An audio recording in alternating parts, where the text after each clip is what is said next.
On behalf of CrossCheck Media and Biz Talk Today TV, welcome everyone to Power Hour. I am your host today, Todd Schoenberger. I'm filling in for James Breslo as he is on assignment, obviously with the LA wildfires taking place right now, and that's where he is located. But more about that later on. But with me today, I have a very special guest, a dear friend of mine, former congressional candidate, Berney Flowers is coming back to Power Hour. Welcome to the show, Berney. Hey, Todd. How you doing, brother? Outstanding. I'm so happy you're with me today, and Happy New Year to you and your family as well, because there's so many great things to talk about. And obviously with the new president coming in, or we should say Trump 2.0 coming in on the 20th in just 10 days, but there's a lot of activity going on inside the Beltway. First of all, we got to talk about the breaking news of the day today, which was the verdict, or I should say the sentencing in the hush money trial on Donald Trump. And the judge came right out. He said, Godspeed on your second term. He said no fines, no jail time, no penalties whatsoever. However, he still is considered that convicted felon. What are your thoughts on this after the breaking news was just released? Well, my thoughts are that that whole thing is purely political and they ought to be ashamed of themselves. They want to try to have the moral high ground, but the issue of the day, people don't seem to understand that's a state charge and not a federal charge. And, this hush money thing, I mean, look at what happened to Bill Clinton. They didn't go after him. There's so many other politicians that got caught with certain things going on. And, to my knowledge, Trump really didn't do anything. They just want to do something to sully his reputation. So I say onward and upward. Let's get this behind us. We got the business of state that needs to be run, and we elected our leader. Let's get at it. You're absolutely right about that. On the Bill Clinton case, he actually perjured himself, He and he sure wasn't did. brought up on charges on that with regarding Monica Lewinsky. And on the Trump side, personally, I'm not quite sure. I'm unethical, maybe, perhaps, if you could prove it, but calling it a hush money case, that's just really more street lingo slander, I think, and not the right way to term it. But whatever. I do know one thing though. After the sentencing, now this gives the Trump team a chance to appeal the verdict Yeah. of having him as a felon. That's a big deal. We'll see how that plays out. But moving on, we got to talk about the LA wildfires. I touched on it a little bit before with Jim Breslo out there in Los Angeles, and he is putting together a report that's going to be seen on Biz Talk Today TV later on. But I got to ask you, because it's been such a mismanagement Cluster. circus, if you will. What are your thoughts? If you're mayor, if you take over for Karen Bass in Los Angeles, what would a Mayor Berney Flowers have done differently? First thing, I wouldn't be in vacation in Africa while my city is burning down. This So true. woman's terrible. She's an absolute failure. And, they don't have enough water in the fire hydrants. How does that happen? Right? It's Absolute crazy. stupid. And there is a mention from Trump. I was watching Joe Rogan not long ago, but the idea is that the governor, they pushed forth this amendment in the state to make sure that the endangered, I think it's not snail darter, but the smelling fish or whatever, they're basically taking huge amounts of water and pushing it out into the Pacific Ocean when that water should be coming down to the LA basin. Yeah. And what they got is what they deserve. And a lot of people don't seem to understand. A lot of people don't understand that they don't have a lot of fire insurance out there. A lot of companies have left because they can't afford to insure a lot of those people. So a lot of folks are going to lose their house and not be able to rebuild. As you remember, those are some of the most expensive properties in the entire world. And some of those people are just not going to be able to rebuild their homes. And it's a shame. But I put it all on the feet of Gavin Newsom and Yep. that mayor, whatever her name is. They're Karen terrible human Bass. beings. Mayor Yeah. Bass. Yeah. Yeah. And you are right about that, because it's not like there's any secret that Santa Ana wins. I mean, considering it's 2025, I mean, this isn't like the Chicago fires or the Baltimore fires. I mean, when you only had one fire hydrant per mile. I mean, Yeah. this should have been planned out. This should never have happened. And where it's happening is just the head scratcher, I think, of the rest of America. is wondering what's going to happen. But Absolutely crazy. And the thing is, I got a niece and you know, nephew-in-law, if that's what you call them, and my grandniece. They're living out there, not more than 5 miles away from the fire. So, you know, I'm checking in with them on an hourly basis. So I'm praying for their health and safety and everybody else out there. But this is entirely a man-made problem that falls squarely on the seat of the Democrats. They ought to be ashamed of themselves. yeah, you're right about that, and that's I do hope your family is safe out there. Thank you. And I've been checking with Jim, and he's same exact situation with his young family, and yeah, I think a lot of people are very nervous because they don't know what the end result's going to be, and everyone is evacuating, but they are losing their property. It's quite a sad and horrific scene out there. But with the Democrats, I want to segue into that because you mentioned about the lost leadership or failed leadership of Democratic cities with Karen Bass in charge. And then obviously she cutting the fire department budget by $17.5 million. And the fire company, as an aside to this story, Bernie, the fire company actually came out and said, please don't cut our budget. We need to, oh, where are my notes? Oh, to fight fires. That's what it was. They Oh need the money yeah. to fight fires. She cut the budget to help the homelessness that are out there to build more shelters, give them more food. You would think she would be more focused on creating jobs so homeless people wouldn't be homeless because they'd be making money. But I guess that's a whole other thing that we have to worry about. But Gavin Newsom, though, had aspirations to be president of the United States. What are your thoughts with this? Because this crisis isn't ending anytime soon. The entire country is captivated by it. Do you think Gavin Newsom has lost his bid for to be president of the United States? I sure hope so. I mean, he would be a terrible president. He is about as woke gets, and he is focused in all the wrong places. People joke around, but it's true that, you know, they have, you know, the U-Haul company has raised its stock significantly because so many people are leaving California. It's freaking terrible. Everybody's trying to get out of there, but the people that leave your policies in California because they're not working. California, when I grew up, was the richest state in the union. They were the Yeah. most prosperous state. They had the best schools. They had the best of everything. And wokeness has creeped in since Reagan was there, since Reagan was governor. And now they're failing. They're failing in a monstrous capacity and they're failing the people. Folks are dying. This has to stop. And I would hate to see Gavin Newsom as president of the United States. Yeah, and you are right. The state of California, when we were growing up, that was the what the not the Sunshine State, the Golden The State. Golden And State. yeah, everybody would go there. It was like the place to be. Mamas and the papas singing about it in Yeah. San The Beach Francisco. Boys. Exactly. Now you have homeless shelters everywhere. People are defecating everywhere. Yeah. Homelessness, unemployment. I mean, a 20 plus dollar an average hour minimum wage is putting businesses out of business because they can't afford the labor costs. I mean, it just goes on and on. It makes you wonder why the hell would anybody even want to live there and work there? So if Not they're me. I try to get my niece to move out, but she's making so much money with her company that, you know, she just loves it. But the issue of the day is you can't continue to live like that because the tax base is leaving. I mean, look at Elon Musk and all the people that have moved out of there, Oracle and some of the other big companies that are moving down to Texas and New Mexico and Nevada. They're getting out of there because they can't afford the taxes, and the taxes are getting worse and worse and worse. Yeah, you're right about that. And talking about on the Democratic side, I know that you're in the state of Maryland. Maryland Uh, used to be a very heavy tax state. It still is. But back in the day with Martin O'Malley in charge, they had the millionaires tax, and it seemed that one third of the millionaires all left the state of Maryland at that time, and 100% of zero is zero. I would imagine with the higher taxes taking place in California, they may actually see that, especially if there's an exodus of people leaving the state, because you can't tax something that isn't there. So it's good, interesting to see how all of that plays out. On that note though, with Joe Biden, he's leaving office. Now Joe he's going out. He's doing a lot of things with the pardon of a few terrorists. I wouldn't say terrorists, but they are connected to terrorism. And Gitmo, they're being released. He's released a number of people that are very questionable whether they should be pardoned or not. There's a lot of things that he's doing that are really worrying Americans, especially now in the final 10 days before President Trump takes office. What are your thoughts with this? We all understand, with, and obviously this is on the with President Jimmy Carter's funeral yesterday.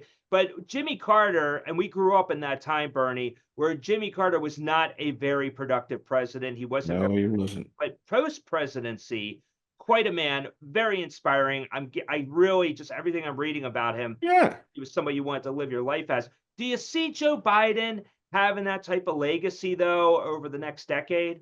Joe Robinette Biden has been a grifter from day one. He lied about his education.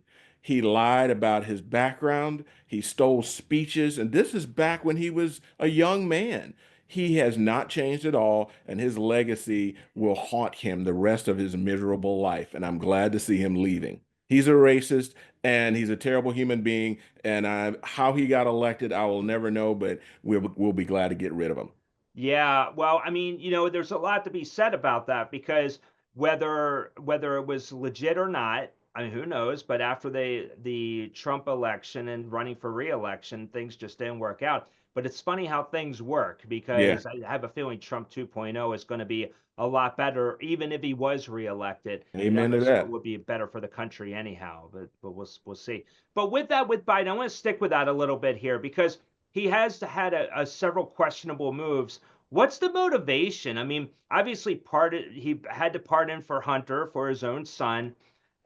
As a parent, I get it. I understand it. However, he's also has that blanket pardon for future crimes, which doesn't seem right because there's No, so it's many not. others that are incarcerated that really should probably have a relook at some of their cases.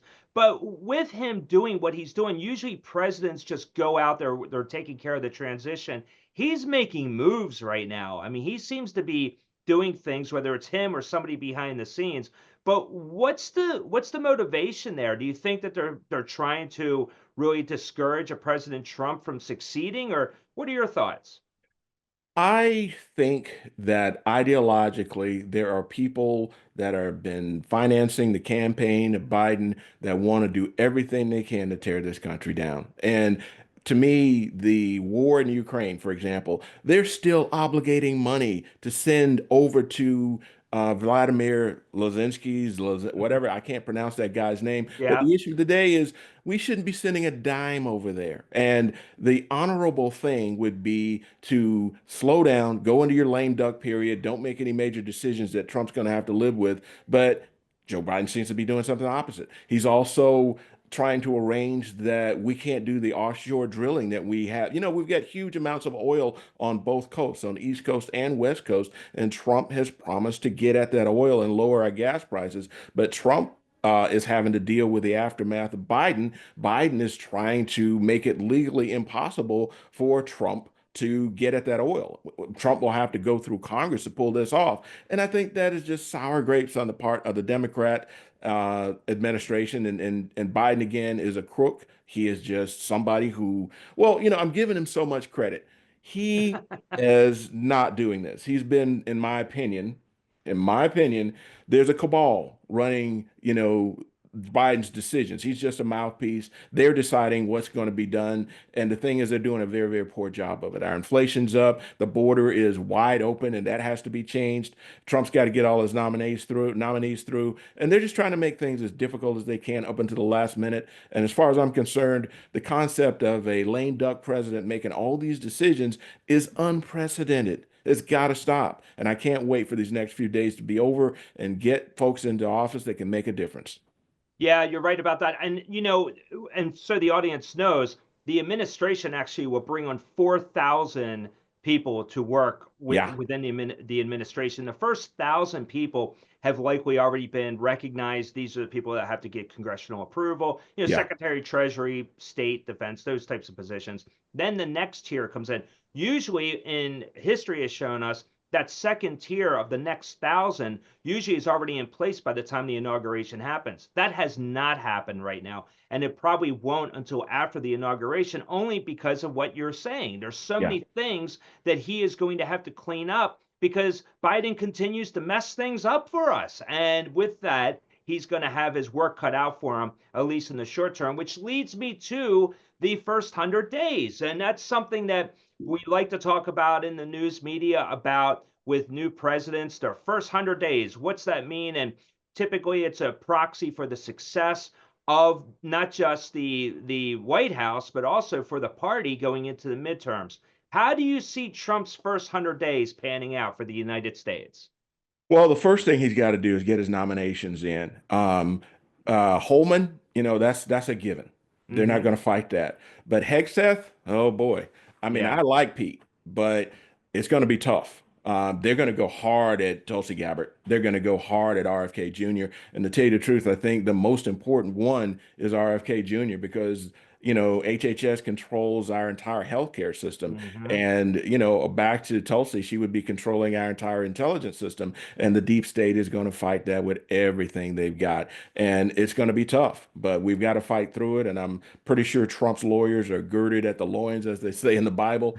But, that's the toughest thing. The next thing is he's got to make good on the promises to close the border. There's ways to do this. And, Holman is a seasoned pro. He knows what he's doing. Got to get him in first, and we got to start getting some of these people out of here. And what I mean by that, the entire ability to get rid of 20 million people who shouldn't be here, that's going to be tough. But let's get rid of the criminals. Let's get rid of the people that are causing trouble, the people that are literal murderers, and the people that are literally prisoners that came from Venezuela and these other places. Let's get them out of here first. And if we can get some victories and get some wins in those first couple of months, I think it'll be smooth sailing and everything else will start falling into place. But those nominees, and the Doge thing, let's not forget about that because the government efficiency thing, I can tell you for a fact, our government is very, very inefficient. And there's a lot of things. One of the things that I experienced as an Air Force officer was what they call a reduction in force. And while I was in for 20 years, I went through two of them. And so every 10 years, the government, the military decides, okay, we're going to reduce the budget. We just had a peace dividend, like for instance, after the Gulf War. Okay, we don't need so many military people, so we're going to get rid of a few of them. And that happens, but that's never been done in the civilian world. And that is something that needs to happen. Some of these people that are civilians are virtually, especially below GS-15, are unfireable. And everybody should have a quality standard they're meeting, whether you're in the government or outside the government. And it's about time for the civil service to get a dose of reality. You can't just, work from home and, twiddle around, twiddle your thumbs and not produce anything. Everybody has to be productive. Every dollar counts, every penny counts. And so I'm looking forward to seeing what Ramaswamy and Elon Musk come up. And remember, they're not government employees, so they're not restricted in what they're going to recommend to Trump. And I think it's going to be great. But those three things, if we can get those things going in the first quarter, I think we'll be smooth sailing on the way.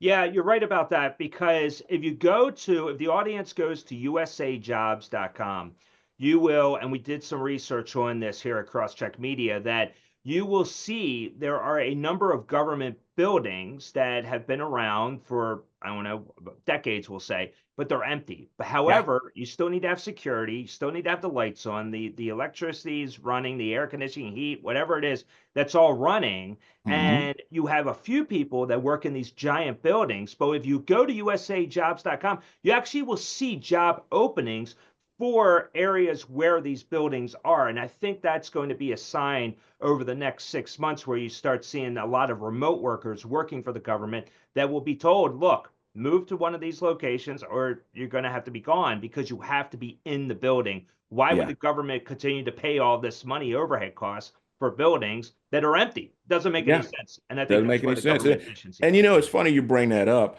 The Biden administration is still trying to hire people at a very, very senior level Yeah. to bring in to gum up the works.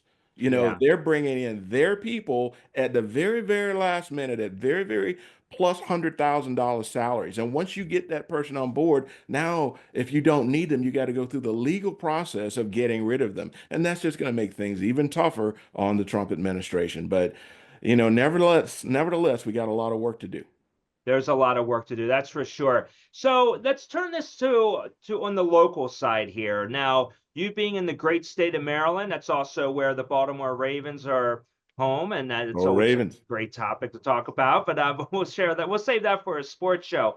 But I have to ask you, in the state of Maryland, there are a lot of changes. Washington's very transient.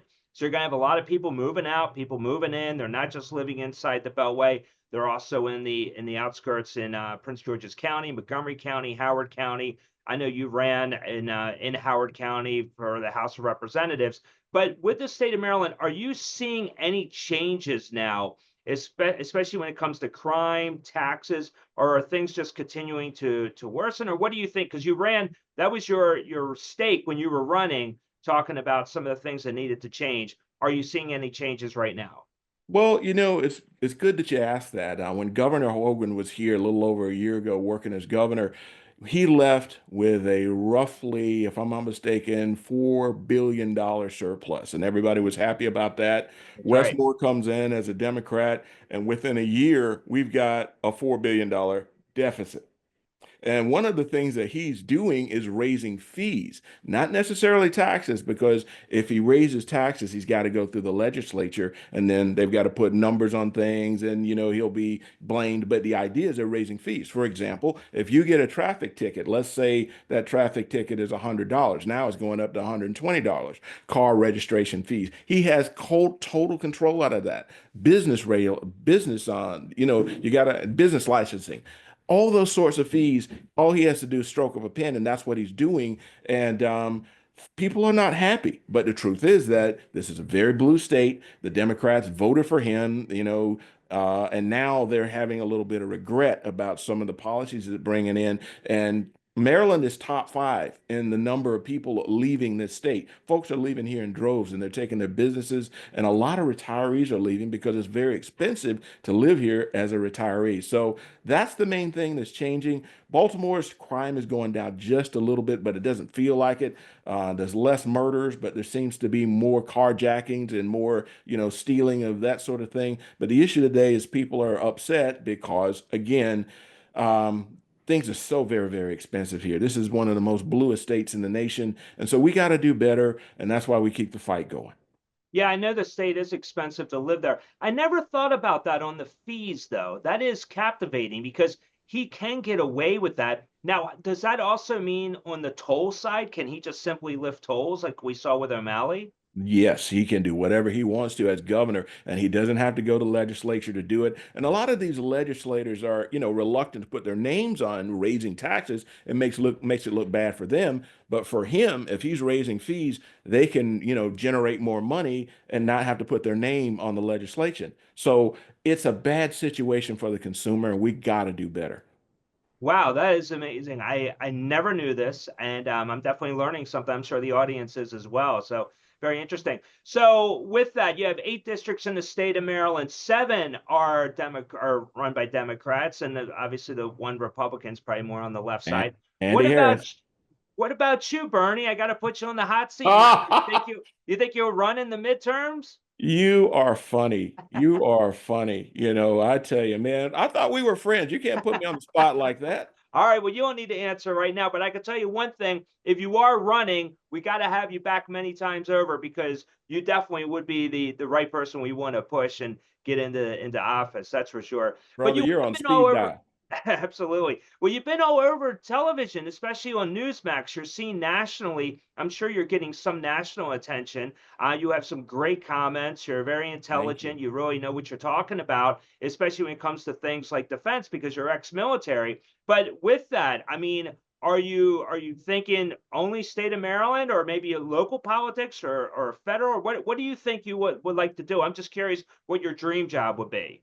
Todd, I'm retired, brother. I am the busiest retired guy that you ever want to see. I just want to keep stirring and agitating the government for goodness. I mean, people like you, you're the real press. You're out here fighting the good fight and letting people know what's going on. And I want to try to do the same thing. I got my little podcast where I get to say whatever I want.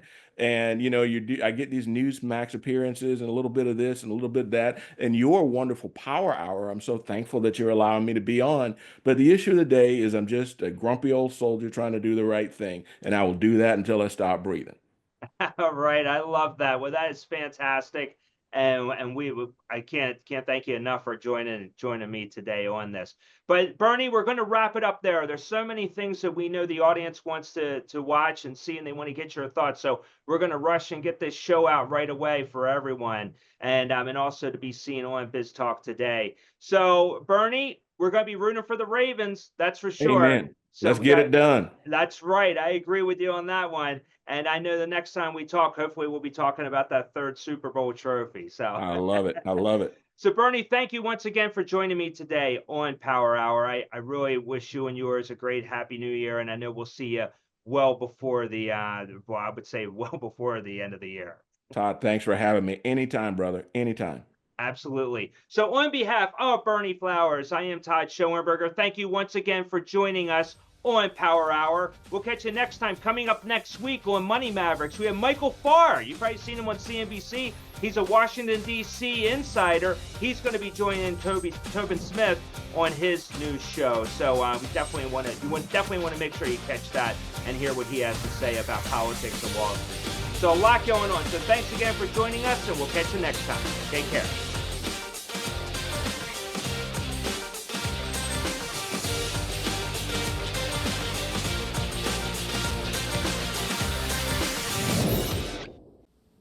I want you to smash that like button.